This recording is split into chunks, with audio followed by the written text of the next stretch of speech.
네, 이 시간에는 예고해 드린 대로 범주형 독립변수 회귀 모형과 분산 분석을 연계해서 분산 분석과 회귀 모형이 깊이 관련된다 하는 것을 좀 더 명확하게 확인해 보는 시간을 갖도록 하겠습니다. 우리가 이제 범주형 변수를 독립변수로 사용할 경우에 다시 한번 간략하게 리마인드를 해보면요. 먼저는 범주형 독립변수를 더미변수로 전환을 하라고 그랬습니다. 그래서 범주의 개수에 맞게 그 개수만큼 더미변수로 전환을 하고요. 더미변수라고 하는 것은 0과 1의 값을 갖는 그러한 이산변수 혹은 이항변수라고 그랬죠.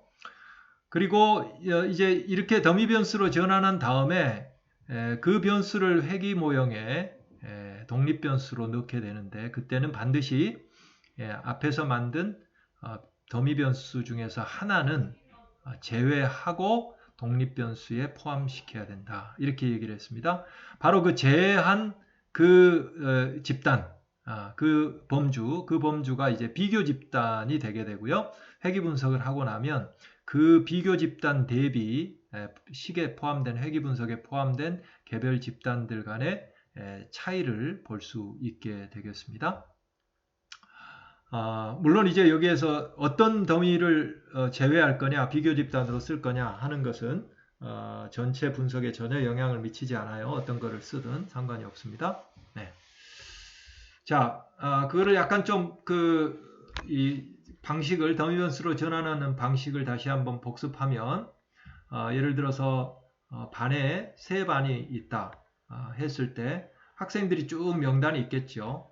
그러면 1반에 속한 학생 같은 경우에 더미변수는 어떻게 되냐면 더미변수를 이제 반이 여기가 3개니까 전체가 3개니까 각각의 반에 대한 더미변수를 만들겠죠. 반 1, 반 2, 반 3. 그리고 1반에 속한 학생은 반 1에 해당하는 더미에서는 1의 값을 갖고 나머지에서는 0의 값을 갖게 되겠죠. 자기가 속하지 않은 반에서는. 2반에 속한 학생은 반 2에서 1의 값을 갖고 나머지에서는 0의 값을 갖고요. 그래서 이게 중첩돼서 1이 있으면 그건 뭔가 잘못되어 있는 겁니다. 3반에 속한 학생은 반 3에서는 1의 값, 나머지는 0의 값을 갖는다. 그리고 표본 회귀식 돌릴 때에 이 3개 반 이걸 C1, C2, C3로 표현한다면 그 중에 2개, 이 경우에는 1반, 반 1과 반 2를 회귀식에 포함시킨 게 되죠. 반 3은 비교 집단이 되겠습니다. 그래서 이걸 돌리려면 여러분들이 데이터에서 거기에 해당하는 더미 변수를 이렇게 그 항목을 만들어야 된다고 그랬어요. 여기에 이제 반이 있잖아요. 이 반 1, 2, 3반이 있는데 이 반을 여기에 반 더미로 만든 거죠. 반이 3반까지 있거든요. 그래서 반 1, 반 2, 반 3 해서 더미로 쫙 만들었고요. 이 성별 같은 경우에도 예를 들어 남 1, 여 2로 표현했다면 이 경우에는 카테고리가 범주가 2개잖아요. 2개인데 여기에서 표현을 1과 2로 했단 말이에요. 이거는 이제 더미 변수 형태가 아니에요. 그러니까 이 경우에 범주가 2개니까 2개의 더미 변수로 만든다면 남학생이라는 더미 변수, 여학생이라는 더미 변수를 이렇게 나누고요. 성별에서 1의 값을 가지면 남 1, 여 0, 2의 값을 가지면 남에서는 0, 그 다음에 여 더미 변수에서는 1의 값을 갖는 형식으로 이렇게 더미를 2개 만들 수가 있겠죠. 그래서 예를 들어 성별을 이제 그 회귀식에 포함시킨다고 하면 이 2개의 더미 중에서 어느 하나만을 회귀식에 포함시키고 회귀 분석을 돌려야 된다. 그러면 나머지는 비교 집단 역할을 하게 된다. 이렇게 이제 우리가 배운 내용입니다. 그렇게 해서 이제 결과가 나오면 이 더미 변수 앞에 있는 이 회귀 개수가 뭘 의미하는가 하는 것을 우리가 이미 설명한 바가 있어요. 이게 의미하는 바는 일반의 y 값의 평균이 비교 집단, 여기에서는 3반이 되겠죠. 3반의 y 값의 평균과 차이, 이게 바로 이 B1이 나타내는 거다. B2는 2반의 평균과 3반의 평균 차이를 B2가 나타낸다. 이렇게 얘기를 했고요. 그 다음에 그러면 3반 같은 경우 반평균이 어떻게 되느냐 했을 때 이 경우에는 3반은 C1의 값이 0이고 C2도 0일 테니까 0을 집어넣으면 이것만 남겠죠. 그래서 이 값이 3반의 평균이 된다. 이렇게 우리가 설명을 한 바가 있습니다. 그렇다면 이 경우에 명확하잖아요. 예를 들어서 반효과가 있는지 없는지를 만약 보고 싶다. 뭐 이럴 경우에 뭐 1반에서 적용하는 뭐 교수법, 2반에서 적용하는 교수법, 3반에서 교수법이 있다 했을 때 그 1반의 교수법을 적용 받았거나 앞으로 계속 받을 사람, 그 사람들을 우리가 상상해 볼 수 있겠죠. 그 학생들을. 그걸 이제 하나의 모집단으로, 그래서 1반의 교수법을 쭉 거쳐갈 수 있는 개인들을 첫째 모집단으로 설정하고 2반, 두 번째 모집단, 3반을 거쳐가거나 거쳐갈 사람들, 이 세 번째 모집단 이렇게 설정하면 결국은 그 모집단들 사이에 유의한 차이가 있을 것인가 하는 거를 평균값에서 유의한 차이가 있을 것인가, 학업 성취도의 평균값에서 이랬을 때에 우리는 여기에 표본에서 가지고 있는 1반 학업 성취도 평균, 2반 학업 성취도 평균, 3반 학업 성취도 평균, 이걸 가지고 표본 간 분산을 계산하고 또 표본 내 분산을 계산해서 F 검정 통계치를 계산하고 그걸 근거로 해서 가설 검증을 한다 하는 거죠. 그러니까 이 아노바 세팅하고 똑같죠. 네. 그래서 그 아노바로 그 대립가설과 기무가설을 설정하는 것 같으면 이 세 개 반의 모집단에서의 평균의 차이가 없을 거다. 학업 성취도에 있어서 차이가 없을 것이다. 이게 이제 기무가설이 되겠고요. 적어도 그 어느 두 집단 사이에서 학업 성취도는 차이가 있을 것이다. 이게 이제 대립가설이 되겠죠. 그러니까 모든 반 학생들의 평균이 동일하진 않을 것이다. 이게 이제 대립가설이 되는 거죠. 그걸 이제 회기식으로 표현하면 이거는 이제 표본 회기식이니까요.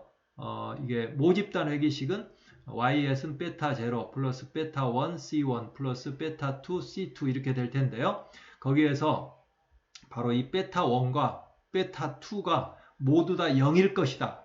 이게 곧 귀무가설, 아까 모든 모집단의 평균값이 동일할 것이다. 이걸 이제 나타내는 거겠죠. 그래서 베타 1과 베타 2, 베타 1 이꼴 베타 2 이꼴 0 이렇게 이제 설정하는 게 이 회기 개수를 활용한 아노바 그 귀무가설 설정이 되겠다. 이렇게 이해해 보시면 되겠어요.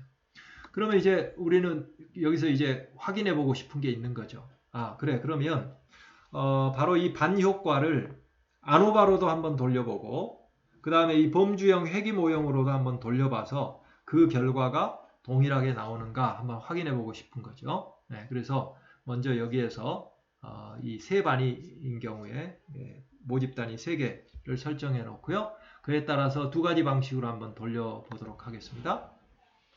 먼저 회기 분석으로 돌립니다. 회기 분석으로 돌리면 이 아노바에 해당하는 이 연구 가설은 세 모집단 간 학업 성취도에 유의한 차이가 존재할 것이라 되고요. 모집단 회기식이 바로 이렇게 되니까 대립 가설은 베타 1과 베타 2가 모두 0은 아닐 것이다. 귀무 가설은 이게 모두 0일 것이다. 이렇게 된다고 그랬죠. 그리고 결국은 이렇게 설정하고 이제 이 분석을 했어요. 그랬더니 이런 테이블을 내줬단 말이에요.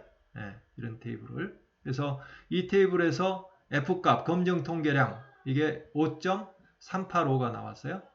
이 F값이라고 하는 거는 이 MSR을 MSE로 나눠서 나온 값이죠. 그래서 거기에 딸린 유의 확률 F분포상에서의 P값이 0.0062 나왔어요. 그래서 이 F테스트의 결과로 보면 유의 확률 0.06이니까요. 알파 레벨에서는 아마 0.01 수준에서 귀무가설을 기각할 수 있을 것 같아요. 알파 레벨 0.01 수준에서 바로 이 귀무가설을 기각할 수 있다. 이렇게 되는 거죠. 그러니까 다시 얘기하면 반효과가 없다고 하는 그 귀무가설을 일단 기각함으로써 반효과는 존재한다. 이렇게 이제 얘기할 수 있는 거 아니겠어요? 우리가 이제 이 비교 집단 대비 특정 집단의 평균 차이를 보여주는 이 회귀 테이블 이 부분에 대해서는 좀 뒤에서 다시 한번 설명을 하도록 하겠습니다. 아노바로 한번 돌려보겠습니다. 아노바로 돌리면 영구 가설은 동일하지요. 세 반의 학업 성취도 유의한 차이가 존재할 것이다. 그리고 대립 가설 표현법이 약간 이제 다르다고 그랬죠. 세 반의 학업 성취도 평균이 모두 같지는 않을 것이다. 귀무 가설은 모집단 평균이 모두 다 같을 것이다. 이렇게 이제 표현이 되고요. F 검정은 바로 MSB를 MSW로 나눈 표본 간 분산을 표본 내 분산으로 나눈 값이다. 이렇게 됐고요. 돌려봤어요. 돌려봤더니 이 테이블이 나온 거예요. 이 테이블을 보시면 F값 동일하죠. 앞에서 우리가 회귀 모형을 돌렸을 때하고 유의 확률도 동일하죠. 네, 그래서 아노바로 돌리든지 회귀 모형으로 돌리든지 결론은 동일하다 하는 거고요. 그리고 이제 이 아노바를 돌릴 때에 그러면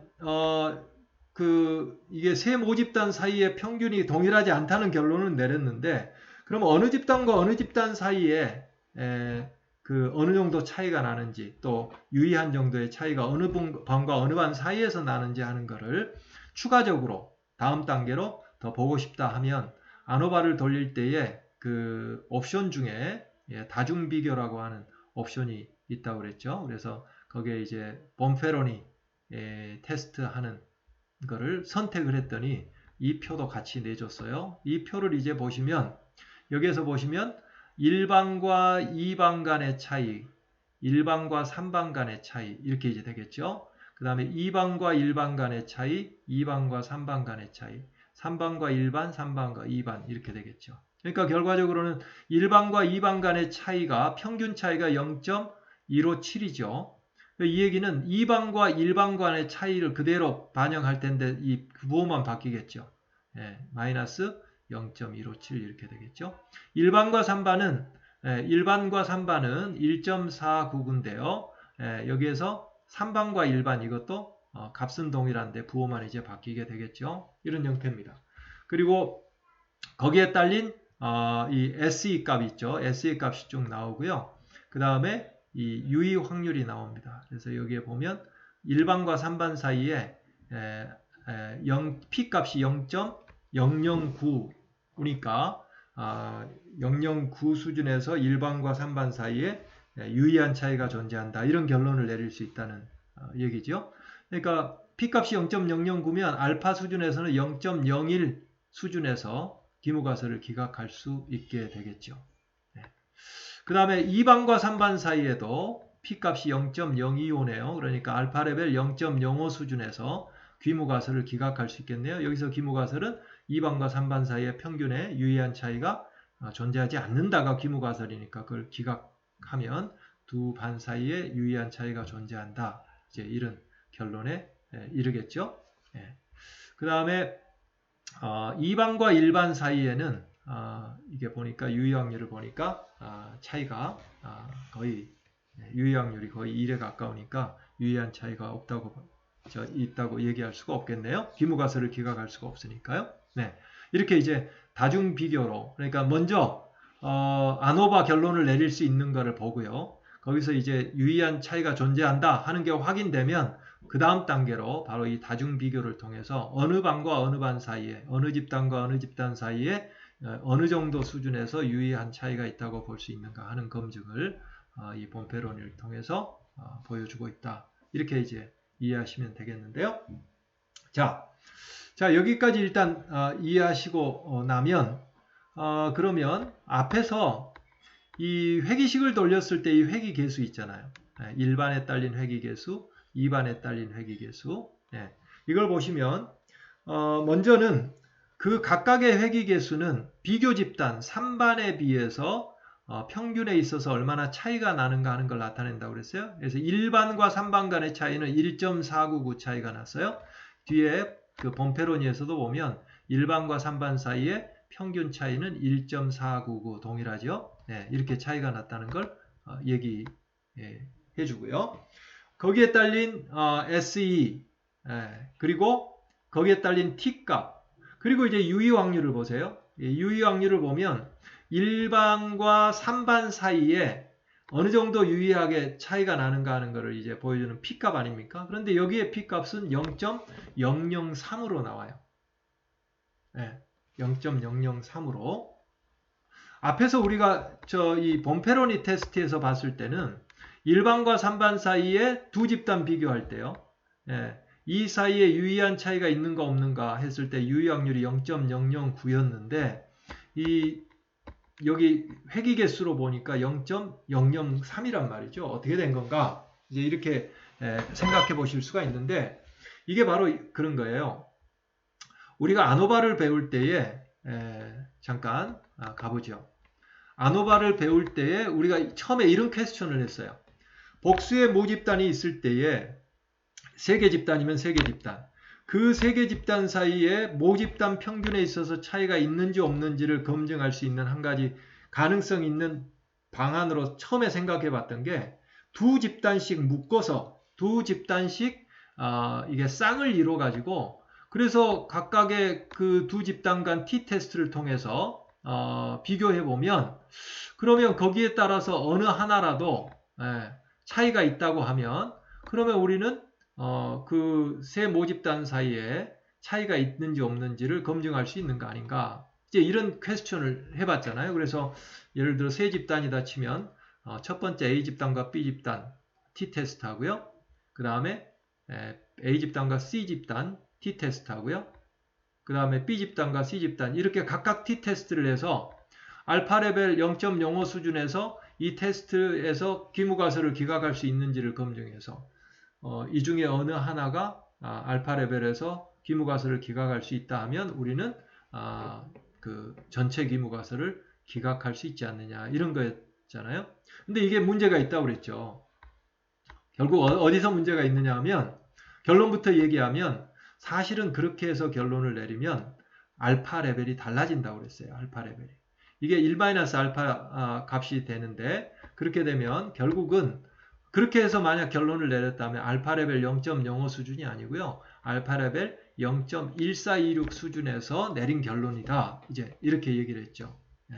그래서 이런 경우에 이런 경우를 이제 굳이 그렇게 해서 뭔가 해보면서도 그 문제를 피하려고 하면 본페로니 어저스트먼트를 해야 된다. 그렇게 얘기를 했어요. 그래서 각각 그 짝을 지어서 쌍을 이루어서 비교를 할 때에 알파 레벨 0.05 수준에서 전체 검증을 하고자 했을 때라 치면 이 경우 같으면 비교 쌍이 3개니까 0.05를 3으로 나눈 수준에서 통과가 돼야 그래야 실제적인 알파 레벨 0.05 수준에서 통과되는 것과 같다. 이렇게 이제 본페로니 어저스트먼트를 설명을 했잖아요. 자, 그게 바로 여기에서 적용되는 겁니다. 무슨 얘기냐 하면 이 회귀 분석에서 나오는 t-테스트 결과 있잖아요.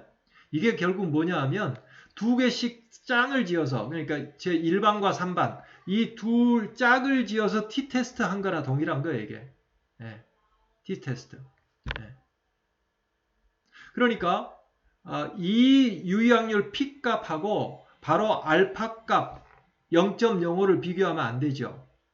알파 레벨에서 유의한지 안 한지를 평가하려면 알파를 0.05를 3으로 나눠가지고 그 수준에서 유의 확률이 그 알파 0.05 나누기 3보다 더 작으면 그때 결론은 1반과 3반 사이의 평균 차이는 알파 레벨 0.05 수준에서 유의하다. 이렇게 이제 결론을 내릴 수 있다는 얘기죠. 그걸 역으로 뒤집어 얘기하면 이 유의 확률에다가 3을 곱해서 기존의 알파하고 비교를 해야 되는 거예요. 기존의 알파를 그대로 알파 값을 3으로 나누지 않고 알파를 0.05로 두려면 이 유의 확률에 3을 곱해줘서 그럼 얼마가 되나요? 0.009가 되죠. 그 0.009가 알파 레벨 0.05보다 큰지 작은지를 비교해야 된다는 얘기죠. 무슨 얘기인지 아시겠어요?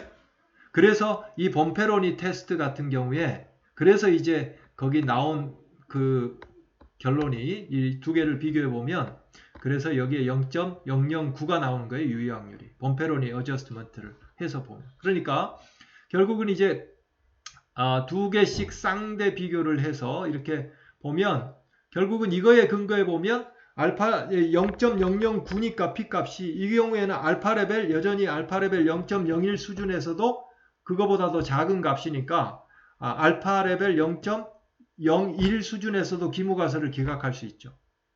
네.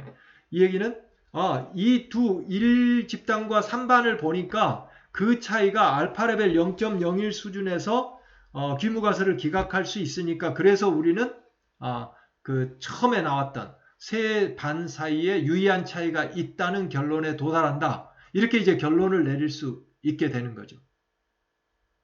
네. 자, 그렇게 보면 결국은 여기에서 보여주는 이 회귀개수에서 보여주는 이거는 뭐냐 하면 아까 얘기했듯이 두 집단을 짝을 지어서 t-테스트한 결과예요.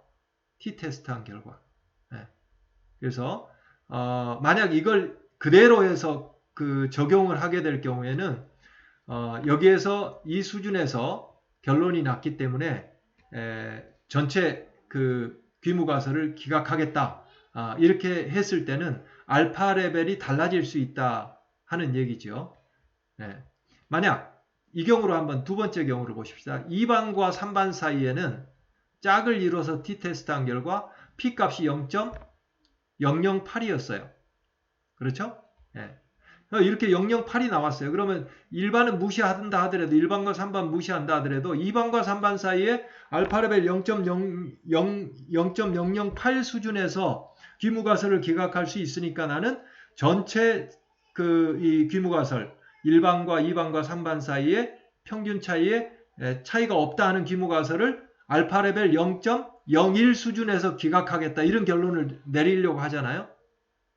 0.01 수준에 이것만 보면 알파 레벨 0.01 수준에서 기각할 수 있을 것 같잖아요.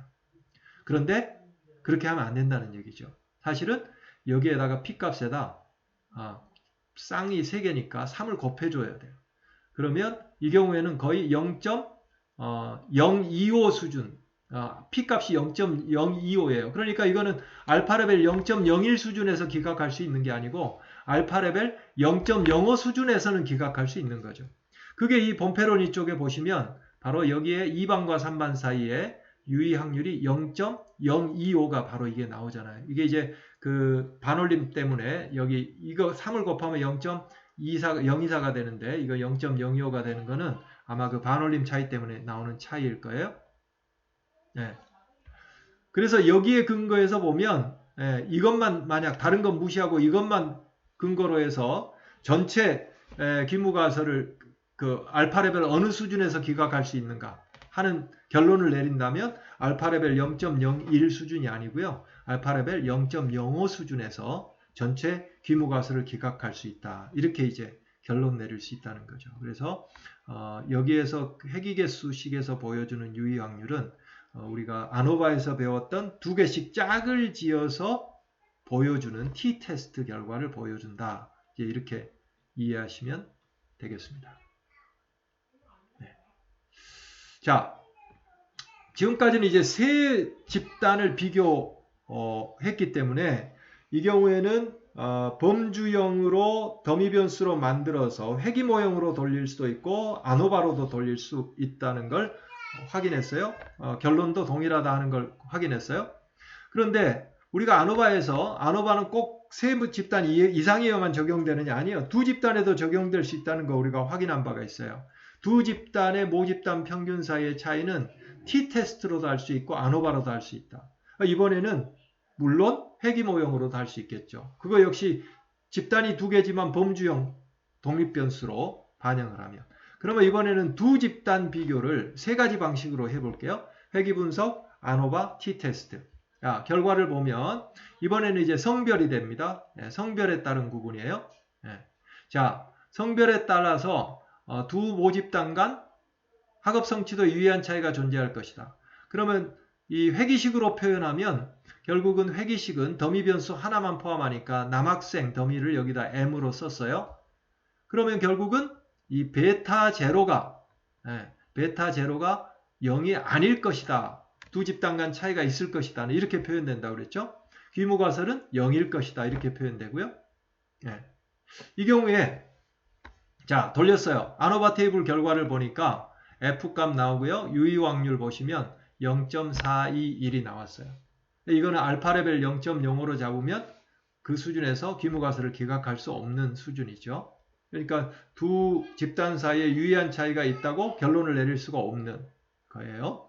이 경우 이제 그 회귀 개수 레벨로 가서 보면 이 경우에는 집단이 하나이기 때문에 보면 자 보세요. 여기에 따라서 이 남학생이라고 하는 이 변수 이게 유의한 차이가 이 베타 1이 0이라고 하는 귀무가설을 기각할 수 있는지 없는지 여부를 여기에 남학생의 회귀개수에 딸린 t테스트 결과로 볼 수도 있잖아요. 여기 보면 유의 확률이 동일하게 0.421로 기각할 수 없다 하는 결론이 나와요. 그러니까 이 경우에는 변수가 독립변수가 하나이기 때문에 이 t테스트 결과나 f테스트 결과나 동일한 결과가 나오는 거죠. 어찌됐건 여기서 하나 확인할 거는 유의 확률이 0.421이 나왔다는 거 한번 확인하고요. 그 다음에 이제 아노바로 돌려봅니다. 아노바로 설정하면 대립가설은 두 모집단의 평균이 같지 않을 것이다. 귀무가설은 같을 것이다. 이렇게 표현할 거고요. 검정 통계량은 MSB를 MSW로 나눈 F값이 된다. 자 돌렸어요. 자 보면 F값 나왔고요. 유의 확률 보세요. F값도 동일하고 유의 확률도 동일하죠. 그 다음에 이번에는 이제 t테스트를 해봅니다. 우리가 이제 독립 이 t 검정 있죠. 독립 t 검정을 했을 때는 우리가 모집단 모수를 두 모집단의 평균 차이로 설정한다고 그랬죠. 그래서 이게 0이 아닐 것이다가 대립가설, 0일 것이다가 귀무가설이고요. 검정 통계량은 표준화된 그러니까 표본 평균 차이를 표준화해서 SE로 표준화한 이 t값이라고 그랬죠. 이게 t 분포를 따르기 때문에 그래서 이제 t검정 결과가 나옵니다. 여기 결과를 보시면 등분상 가정이라고 하는 결과를 보시면 t값 나오죠. 자유도 나오죠. 거기에 딸린 유의 확률 보세요. 0.421 앞에서 아노바나 회귀 모형으로 했던 유의 확률 값하고 동일한 값이 나온다 하는 것을 여러분들이 확인하실 수 있을 겁니다. 자 그러면 여기에서 이제 이런 퀘스천을 가져볼 수가 있겠죠. 자, 그러면 아노바로 돌리는 것과 이 복수의 모집단들 차이 비교할 때요. 회귀 모형으로 돌리는 거 어느 게 더 바람직한가? 여러분들이 실험 설계, 인과관계 분석할 때 실험 설계를 하면 다른 요인들 제3의 교란 요인들은 다 동일하도록 집단을 무작위로 배정을 함으로써 제3의 요인들을 동일한 조건으로 만들어서 실험 결과를 내고 그 값을 가지고 검증을 할 때 이때는 F검증을 하든 회귀 모형을 써서 하든 다 동일해요. 문제가 안 돼요. 그런데 이러한 실험 설계, 무작위 실험 설계가 불가능한 상태에서 서베이 가지고 여러분들이 데이터를 구해서 분석을 하잖아요. 지금 여기 앞에서 했던 것처럼 반효과, 이 성별 간의 효과가 차이가 있는지 없는지. 근데 엄밀하게 얘기하면 이 경우에 반을 배치할 때 무작위로 배치해서 실험 설계로 했다고 하면 그러면 아노바노 하든 회귀 모형으로 하든 상관이 없어요. 그 다음에 이제 성별 같은 경우는 그거는 워낙 이제 결정되어 있는 거니까 그것도 상관이 없어요. 그런데요, 만약 여기에서 반 효과를 보는데 반을 배치를 할 때 연구자가 무작위로 배치할 수 있는 조건이 아니었고 이미 반이 배치되어 있어요. 그런 상황에서 반 사이에 학업 성취도의 차이가 있는지 없는지를 학기 말쯤에서 시험 성적 가지고 비교를 한단 말이에요. 이런 경우는 이제 이 비실험 설계가 되는 거죠. Non-experimental design이 되는 거죠.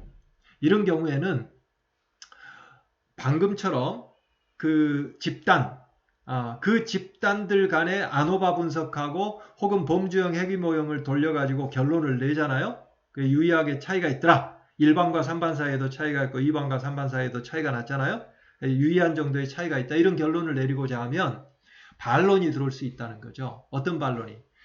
분명히 그 제3의 요인, 예를 들어서 IQ라고 하는 부분을 감안했을 때 1, 2, 3반으로 배분할 때 IQ가 전부 동일하게 배분되지 않을 수도 있지 않느냐. 그 일반의 IQ가 더 좋은 학생들이 더 들어갔을 수도 있고, 그렇다면 1반과 3반 사이의 차이라고 하는 게 그 IQ 차이 때문이지 그게 반드시 그 반 효과 혹은 교수법의 효과라고 볼 수 없지 않느냐. 이제 이런 반론이 들어오는 거죠. 이게 제3 교란 요인이 작동하는 이해 아니겠습니까? 이런 경우 같으면 아노바에서는 바로 그 제3의 교란 요인을 효과를 통제해 줄 수가 없어요. 그러니까 아노바는 실험 설계일 경우에는 유용하게 사용될 수가 있는데 바로 비실험 설계인 상황에서 얻은 데이터 가지고 분석할 때는 아노바는 그런 한계가 있어요. 그런데 회귀 분석을 쓰면 우리가 다중 회귀 분석을 쓸 때 설명했지만 바로 통계 변수들을 회귀 모형에 추가를 해줌으로써 그 변수들의 효과를 통제할 수가 있다고 그랬잖아요. 그런 측면에서 훨씬 더 이 회귀 분석을 활용하는 게 훨씬 더 유용하죠. 자, 그걸 우리가 회귀 분석 배울 때 한번 확인한 바가 있어요. 자, 이 경우에 앞에서 얘기했듯이 반효과를 검증하려고 하는데 반론이 들어올 수 있다는 거죠. 제3의 요인, 다시 말하면 IQ 차이가 있는 거 아니냐, 반에. 그랬을 때는 이 IQ라고 하는 걸 측정해서 X라고 하는 IQ 변수 지능이라고 하는 거를 회귀 모형에 추가를 해준 거예요. 이 반 더미를 집어넣고 여기에다 해줬어요.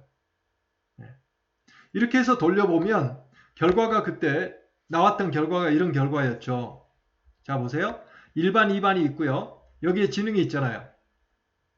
이 지능의 효과를 통제를 한 셈이 된 거예요. 그러고 놓고 봤더니 1반과 3반 간의 차이가 앞에 이 지능을 통제하지 않았을 때는 여기가 significance 이 유의 확률이 0.003인가 나왔잖아요. 근데 이번에는 0.114가 나왔어요. P값이. 이러면 이 기각할 수가 없잖아요. 그러니까 결국 이걸 보면 알 수 있는 게 뭐냐. 이거는 결국 앞에서 우리가 반만을 집어넣었을 때 나왔던 그 효과, 그거 속에는 사실은 지능 차이, 반 구성원들 사이에 지능 차이가 제대로 효과가 통제가 안 돼서 그게 바로 반효과처럼 착시현상을 일으켰다, 이런 결론을 내리는 거죠. 이걸 보면 알 수 있잖아요.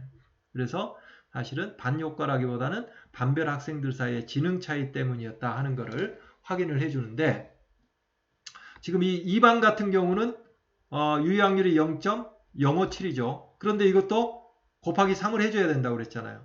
알파 값하고 비교하려면. 그러면 이걸 3을 해주면 거의 0.171이 되네요. 그러니까 알파 레벨 0.05 수준에서 기각이 안 되는 거예요. 그러니까 이걸 보면 지능을 통제했더니 반효과가 없어져 버린 거예요.